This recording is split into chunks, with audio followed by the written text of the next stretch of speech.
শাস্ত্ৰ বহুত আছে আৰু বিভিন্ন শাস্ত্ৰত বিভিন্ন মত দিছে। কলিযুগৰ মানুহ হাহাকাৰ হৈ যাব, কোনটো মানিব কোনটো এৰিব। ভাগৱত ইয়াৰ অনুবাদ, বৃক্ষৰ মূলত যদি দেও আনি জল, ত্ৰিপিটি হুৱন্ত তাৰ পত্ৰ পুষ্প ফল। ডালে পাতে সিঞ্চে যদি মূলত নেদয়, কদাচিতো ডালে পাতে ত্ৰিপিটি নহয়। গছ এজোপাৰ যদি মূলত পানী দিয়ে অট'মেটিকেলি ডাল পাতে পাব। ডাল পাতত যদি সিঁচি থাকে, মূলত যদি নিদিয়ে তাৰ পৰা লাভ নহ'ব। আৰু উদাহৰণ দিছে, ভোকত থকা এজন মানুহে ভোকাটোৰ নৰে যদি অন্নক ভুঞ্জয়, ইন্দ্ৰিয়ৰ প্ৰীতি তাৰ সাধে আতিশয়। ভোজন বিহীনে পিন্ধে বস্ত্ৰ অলংকাৰ, ইন্দ্ৰিয়ৰ একো প্ৰীতি নসাধ হয় তাৰ। যদি ভোকাটোৰ এজন মানুহে অন্ন ভোজন কৰে, তেতিয়া তাৰ ইন্দ্ৰিয় তৃপ্তি পাব। ভোকত থকা এজন মানুহে যদি বস্ত্ৰ অলংকাৰ পিন্ধিছে, তাৰ পৰা তাৰ ইন্দ্ৰিয়ৰ একো প্ৰীতি নাসাধে।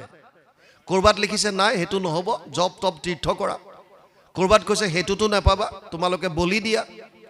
ক'ৰবাত কৈছে সেইটোতো নোপোৱা, তুমি সন্ন্যাস ব্ৰত ধাৰণ কৰি পেলাই জংঘলৰ মাজত গৈ পৰ্বতৰ ওপৰত গৈ ধ্যান ধাৰণাত লাগা।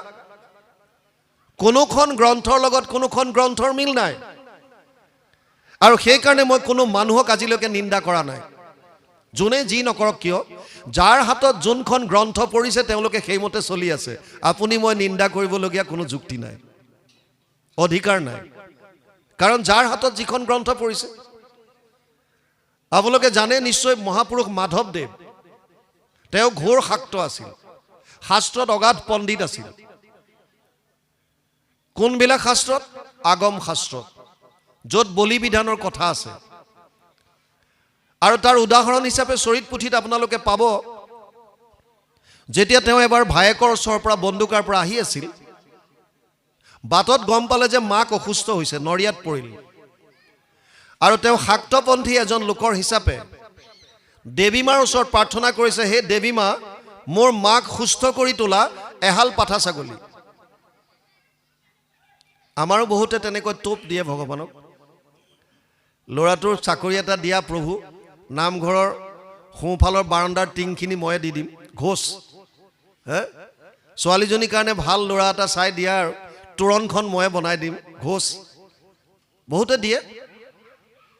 মহাপুৰুষ মাধৱদেৱে চাইন এগ্ৰিমেণ্ট কৰিছে, মাক ভাল কৰাই দিয়া এহাল পাঠা। আৰু ঘৰলৈ আহি পেলাই গম পালে যে সঁচাকৈ মাক সুস্থ হ'ল। মাকক থৈ গৈছিল ভনী জোৱাইক ৰামদাসৰ ওচৰত। ৰামদাসক ক'লে, মই এটা এগ্ৰিমেণ্টত চাইন কৰিছোঁ, মা সুস্থ হ'লে দেৱীৰ ওচৰত পাঠা ছাগলী এযোৰ দিব লাগিব, গতিকে তই পইচা ল, পাঠা ছাগলী আনি দে।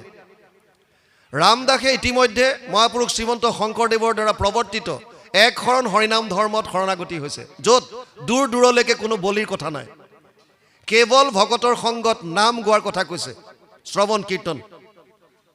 সেইকাৰণে ৰামদাসে নুশুনাৰ ভাও ধৰি থাকে, পইচা দিয়ে নলয়, ইফাল সিফাল কৰি ঘূৰি থাকে। শাৰদীয় পূজা ওচৰ পালে, মাধৱ পুৰুষৰ খং উঠি আহিছে, আৰু এদিন ক'লে, হোকৰা কুচিয়াৰ পো বুদ্ধিত পাগল, কিয় আনি নিদিয় পূজাৰ ছাগল। সেইদিনা ৰামদাসৰো খং উঠি গ'ল, আৰু ক'লে, আমাৰ আগত দেখাও হ'ব ৰচোত, শংকৰক লগ পাইলে হৈবি লোটখোট।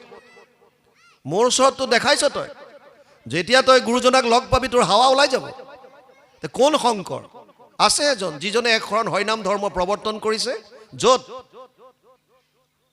বাক্য কৰ্ণ মনমুখ আছে মানে যাৰ, হৰি ভকতিত সমস্তৰে অধিকাৰ। প্ৰত্যেকজন মানুহৰ কোনো জাতিকুল নিৰ্বিচাৰে তাত অধিকাৰ আছে, আৰু ইয়াত দূৰ দূৰলৈকে কোনো ধৰণৰ হিংসা ধৰ্মৰ প্ৰশ্ৰয় নাই, হয় নেকি? আৰু মই যে যিমানবিলাক গ্ৰন্থ পঢ়িছোঁ সেইবিলাকতো আছে। মোক লৈ ব'ল তোৰ শংকৰ ওচৰত, বোলে আজি বেলি বহিল কাইলৈ ওলাবা। পাছদিনা লৈ গৈছিল। মাধৱ পুৰুষে বাটত ভাবি কৈছে, শংকৰদেৱ হ'ব পাৰে জ্ঞানী শাস্ত্ৰজ্ঞ, ময়ো কম নহয়, ময়ো শাস্ত্ৰ জানো, গতিকে মই কোনো কাৰণত শংকৰদেৱক সেৱা নকৰোঁ। আৰু এইটো অহংকাৰ লৈ গৈছে। কিন্তু গৈ যেতিয়াই গুৰুজনাক ব্যাখ্যাৰ আসনত বহি থকা দেখা পালে, গুৰুজনাৰ শৰীৰৰ যিটো সৌন্দৰ্য, যিটো পাছত মহাপুৰুষ মাধৱদেৱে গুৰু ভতিমাত লিখিছে, দৰশিত সুন্দৰ গৌৰ কলেবৰ জৈসন সুৰপৰ কাষ, সকল সভাসদ ৰঞ্জন জাকেৰি দৰ্শনে পাপ বিনাশ। যিটো সৌন্দৰ্যৰ কথা পাছত তেওঁ নিজে স্বীকাৰ কৰিছে, গুৰুজনাক দেখাৰ লগে লগে তেওঁ সেৱা কৰিলে। গুৰুজনাই ৰামদাসক সুধিলে, ৰামদাস এওঁ কোন ইমান সুন্দৰ যুৱক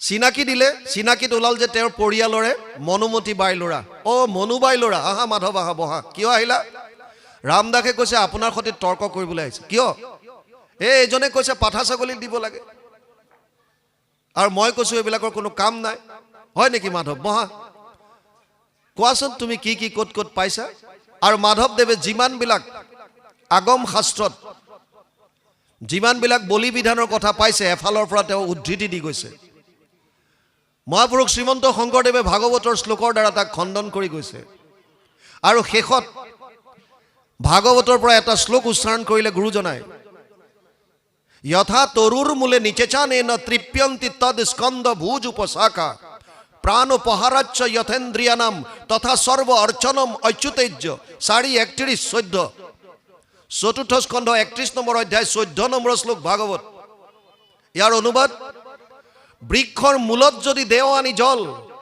ত্ৰিপিটি হুৱন্ত তাৰ পত্ৰ পুষ্প ফল ডালে পাতে সিঞ্চে যদি মূলত নেদয় কদাচিতো ডালে পাতে ত্ৰিপিটি নহয় গছ এজোপাৰ যদি মূলত পানী দিয়ে অটোমেটিক্যালি ডাল পাতে পাব ডাল পাতত যদি সিঁচি থাকে মূলত যদি নিদিয়ে তাৰ পৰা লাভ নহব আৰু উদাহৰণ দিছে ভোকত থকা এজন মানুহে ভোকাটোৰ নৰে যদি অন্নক ভুঞ্জয় ইন্দ্ৰিয়ৰ প্ৰীতি তাৰ সাধে আতিশয় ভোজন বিহীনে পিন্ধে বস্ত্ৰ অলংকাৰ ইন্দ্ৰিয়ৰ একো প্ৰীতি নসাধ হয় তাৰ যদি ভোকাটোৰ এজন মানুহে অন্ন ভোজন কৰে তেতিয়া তাৰ ইন্দ্ৰিয় তৃপ্তি পাব ভোকত থকা এজন মানুহে যদি বস্ত্ৰ অলংকাৰ পিন্ধিছে তাৰ পৰা তাৰ ইন্দ্ৰিয়ৰ একো প্ৰীতি নাসাধে সেইকাৰণে গুৰুজনাই ক'লে কৃষ্ণক পূজিলে পূজা সমস্তৰে হয় পৃথকে পূজিলে পূজা কেহু নলয় লগে লগে মহাপুৰুষ মাধৱদেৱ দীঘল দি পৰিল গুৰুজনাই ক'লে মাধৱ তুমি এবাৰ সেৱা কৰিছিলা আকৌ কিয় কৰিছা মাধৱ পুৰুষে ক'লে হয় গুৰুদেৱ আগতে আপোনাক হিৰুমণি ভূঞা হিচাপে সেৱা লৈছিলোঁ আৰু এতিয়া আপোনাক মই আধ্যাত্মিক গুৰু হিচাপে স্বীকাৰ কৰিছোঁ কাৰণ মই যিমানবিলাক গ্ৰন্থ পঢ়িলোঁ এইবিলাক কলিযুগৰ কাৰণে নহয় চব মিছা সেইকাৰণে সৌনকে কৈছে সুতমুনিক ভুৰি নিভুৰি কৰ্মাণি শ্ৰোতব্যানি বিভাগশ অত সাধু অত্ৰ যত সাৰম সমুদ্ধৃত্য মনীষয়া মাম ব্ৰুহি শ্ৰদ্ধানাম যেন আত্মা সম্প্ৰসিদ্ধতি 1:11 প্ৰথম স্কন্ধ প্ৰথম অধ্যায় 11 নম্বৰ শ্লোকত সৌনকে কৈছে হে সুতমুনি শাস্ত্ৰ বহুত আছে আৰু বিভিন্ন শাস্ত্ৰত বিভিন্ন মত দিছে কলিযুগৰ মানুহ হাহাকাৰ হৈ যাব কোনটো মানিব কোনটো এৰিব